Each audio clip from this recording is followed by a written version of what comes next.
Aujourd'hui, je veux te raconter l'histoire d'un monument architectural absolument extraordinaire construit sur le continent africain.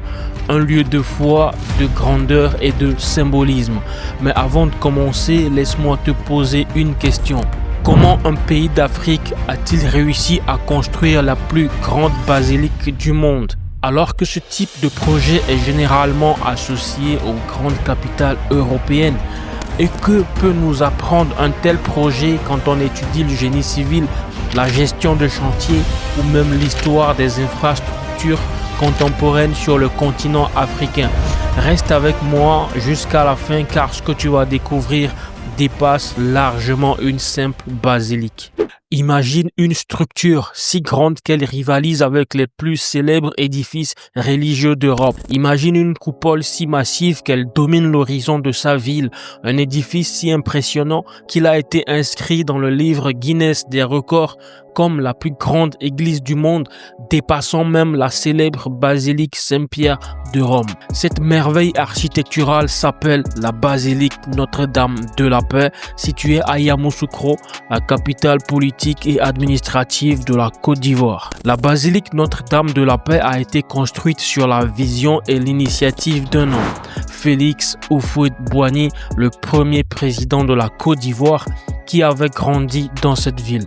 Son objectif était ambitieux, offrir à son pays un symbole durable de paix et de foi, un édifice religieux monumental capable de rivaliser avec les plus grands de la chrétienté. La construction a commencé en 1985, puis s'est achevée en 1989, soit environ 4 années de travaux intensifs.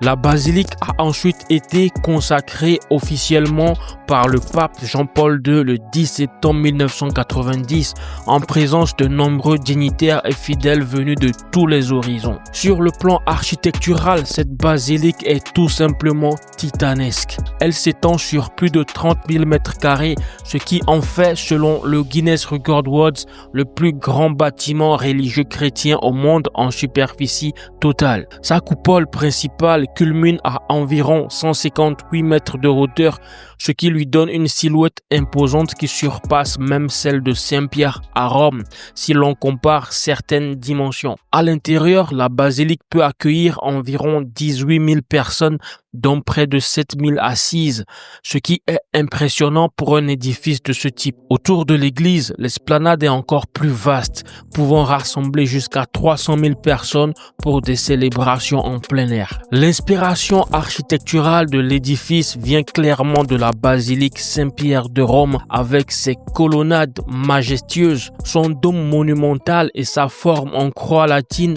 mais l'ensemble conserve cependant un caractère distinctif propre à Yamoussoukro. Le projet a été confié à l'architecte Pierre Fakouri, un architecte d'origine libanaise. La construction a mobilisé des ouvriers et des spécialistes venus de plusieurs pays devant relever des défis techniques considérables, notamment pour ériger la gigantesque coupole, travailler les vertigineuses hauteurs et coordonner les importations de matériaux comme le marbre ou les vitraux. La société Eiffel Construction Métallique a notamment participé aux travaux du dôme qui est considéré comme l'un des plus grands jamais réalisés. Le coût total des travaux a fait l'objet de nombreuses estimations différentes, mais plusieurs sources indiquent un coût total qui se situerait entre 200 et 300 millions de dollars américains, ce qui en faisait à l'époque un investissement colossal pour un pays africain. Ce projet n'a pas été sans controverse.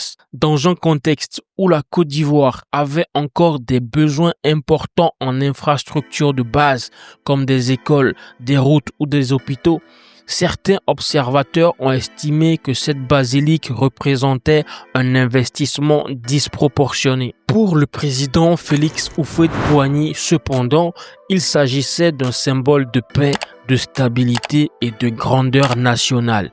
Un édifice capable d'attirer des pèlerins, des touristes et une reconnaissance internationale durable. Techniquement, la construction de la basilique est une prouesse. La façade est entourée de plusieurs colonnes doriques massives, certaines atteignant plus de 30 mètres de hauteur et soutenant de vastes colonnades. La coupole centrale repose sur une structure complexe intégrant des voûtes, des arcs et des renforts métalliques pour assurer à la fois la stabilité et l'esthétique de l'ensemble. À l'intérieur, des centaines de vitraux importés de pays européens créent un jeu de lumière d'une grande beauté, un détail qui symbolise la foi et la spiritualité pour laquelle ce lieu a été construit. Mais malgré la taille titanesque de l'édifice, l'usage liturgique réel est souvent beaucoup plus modeste qu'on pourrait le penser. Lors des célébrations habituelles, la fréquentation est souvent bien inférieure à la capacité maximale, ce qui montre à quel point cet édifice est aussi un lieu de symbolisme architectural et culturel au-delà de la simple pratique religieuse. En revanche, lors d'événements religieux majeurs ou de pèlerinage, sa capacité est mise à profit, rassemblant des milliers de fidèles venus parfois de tout le continent. Sur le plan culturel, la basilique Notre-Dame de la Paix est bien plus qu'une église. Pour la Côte d'Ivoire, elle représente un héritage historique, une fierté nationale et un symbole d'unité. Elle attire des touristes et des pèlerins, mais aussi des architectes, des ingénieurs et des passionnés qui veulent voir de près l'une des plus grandes structures religieuses du monde. Son impact dépasse largement les frontières ivoiriennes car elle est une preuve que l'Afrique peut être le théâtre de projets monumentaux de portée mondiale.